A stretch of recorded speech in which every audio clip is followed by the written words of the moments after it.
Hello, so this is a video for the breastfeeding discussion post, and the question was, what measures would be most important for you to stress to promote success? The number one thing for a nursing mom, I would say, is relax. When we're tense and we're kind of all uptight, baby's not going to latch right because we're unsure of ourselves, we're unsure of the process. First-time moms, they don't feel like they know what they're doing.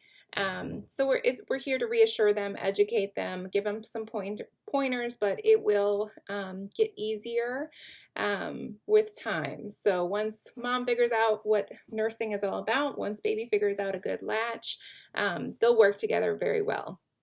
So I would make sure mom is sitting comfortably, especially when she's first starting, because it can be quite the process as we learn how to get baby to latch. It's long, it can be some time consuming. Baby's tired right after birth.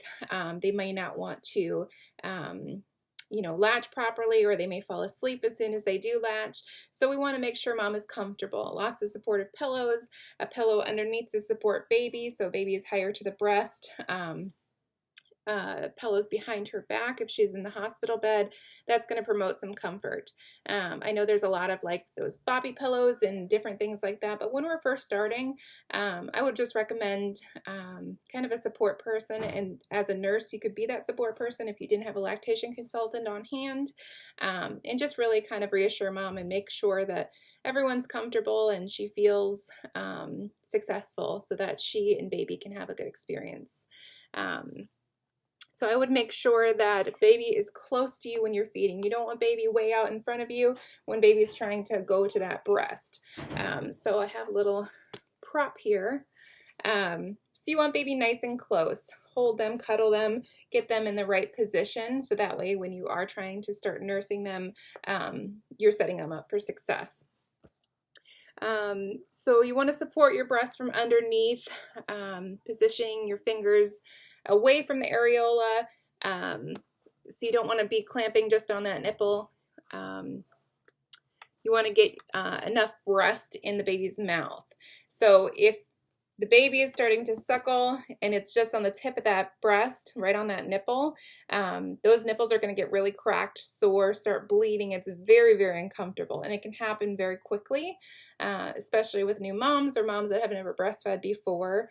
It can really feel like instead of a baby is, nursing, you have a little T-Rex here trying to nurse on your breast. It does not feel good. So you want to set mom up for success. You want to get a good latch. And in order to do that, you're going to have baby and you're going to hold your breast away from the areola, get some enough breast tissue so you can really tickle you want to position the breast so that the nipple is kind of tickling the baby's lips, and that way they're going to open wide. You want to, as soon as they open wide, almost like they're yawning, then that's when you put them to breast. You want to make sure that they're getting a deep enough latch, so they're staying off just those little nipple sucks, and not getting enough to draw the breast milk out of the breast, to empty it well, and also so you're not just making that nipple so sore and so raw, because it's painful, the cracking, the bleeding. It's not a good time, and it kind of discourages mom, especially if she doesn't have enough support from family. So that's really important to get those techniques right. You want to also make sure that when the baby is latched and she has a good latch on that breast, you're going to want to make sure those lips are flared. If you have a baby sucking on the breast and their lips are turned in like that, it's going to cause that same effect. It's going to not get a good suction. You're not going to have the right stimulation, and it's not going to feel good for mom. So you really want to kind of go on the side and kind of flip those lips out, so that way you're getting a good pull from baby, and that baby is nursing appropriately. They're getting the most milk, they're really pulling, they're getting that hind milk, especially when your milk does come in. You get a much better experience. Baby feels like they're nursing better, they're having a full tummy, they're getting enough out of that, versus a baby just kind of unlatching and relatching and unlatching and relatching because they're not getting enough of that milk. So that's really important. And like I said, breastfeeding shouldn't be painful. Right after delivery, especially with multiple births, the uterus is going to be clamping much harder down. So in my experience personally, nursing contractions as that uterus is really still contracting and still working its way down to have that firm uterus, it's really uncomfortable the more babies. So when that, by the time I had multiple children, I would say by baby number 3 on, anytime I would nurse, those contractions with nursing hurt worse than my contractions for labor. So it can be really uncomfortable. It's really important to educate mom that nothing's wrong, that this is normal. It's your uterus contracting because we've been stretched out with so many babies. Especially in my case, I had big babies. So having that education and understanding that past medical history for mom to kind of know what to expect, what's worked for her in the past. Has she done breastfeeding before with previous children? Is she a first-time mom? Is the family supportive? Is her partner supportive?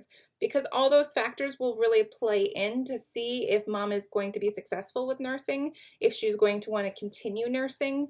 Good things to kind of look at as far as a socioeconomical standpoint. Everyone says, oh, you should breastfeed, it's free.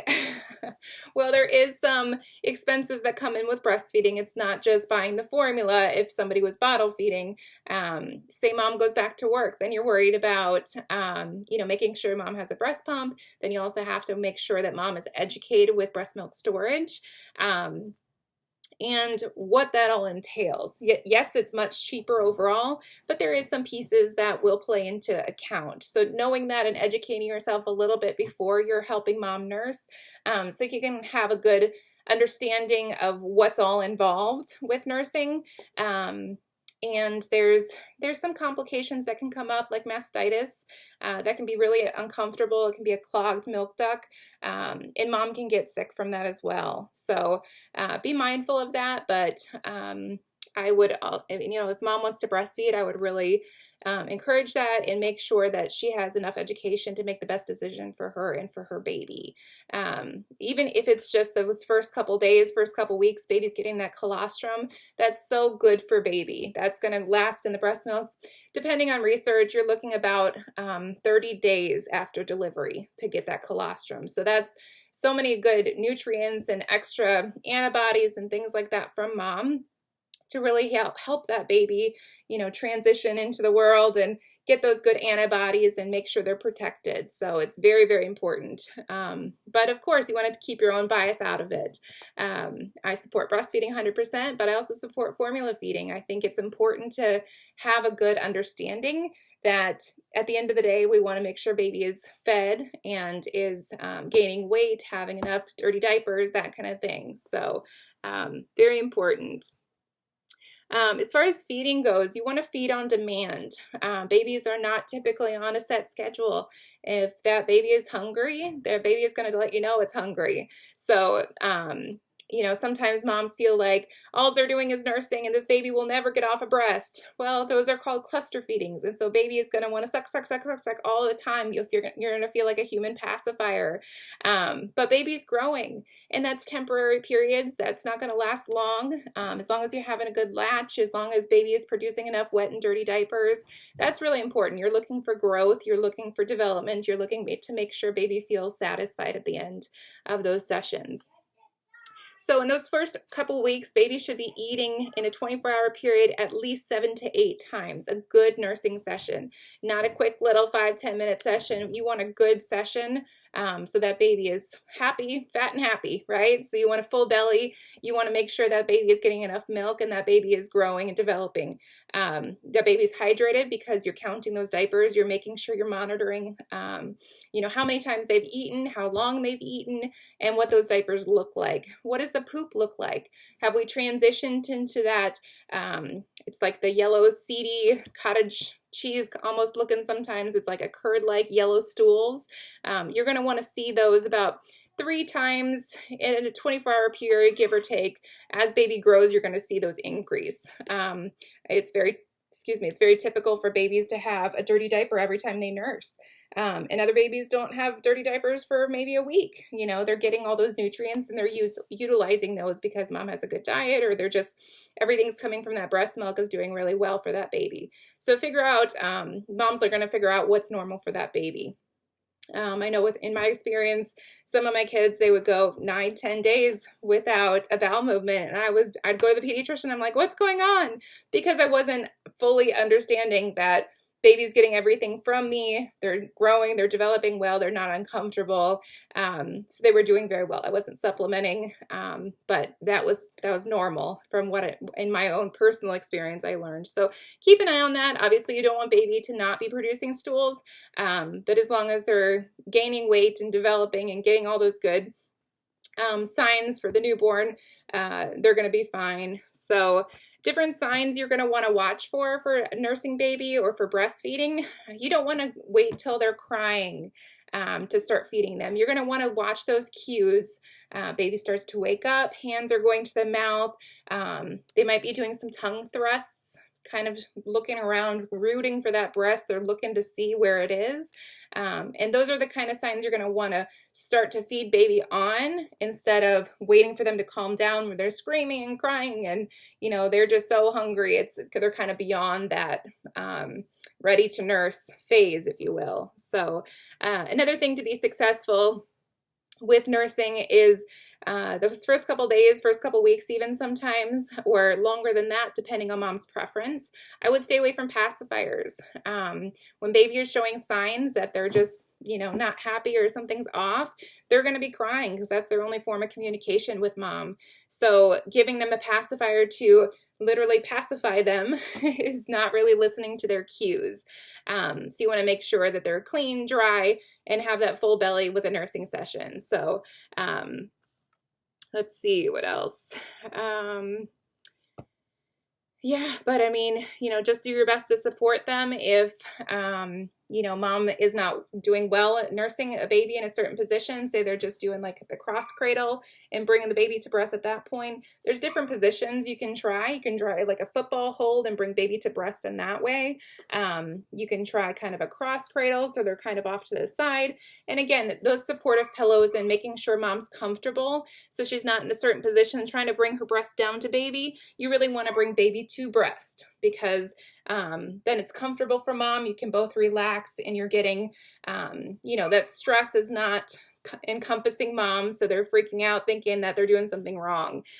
So a lot of support, and if they feel like they need extra help, encourage them to see the lactation consultant. There's usually several on the OB floor, but even afterwards they can make an appointment and meet with those lactation consultants, and they can really get a good evaluation of, you know, how to help mom feel a little better. Say she's experiencing those sore nipples or cracked nipples that are bleeding, and she's just a hot mess because those hormones are raging, you know. So really supporting mom and encouraging her is going to be the most successful thing that you can do to help that new mom and you know, make sure that that baby is doing well. So that's about it. I appreciate everyone. Thanks for a good semester. Good luck to everyone.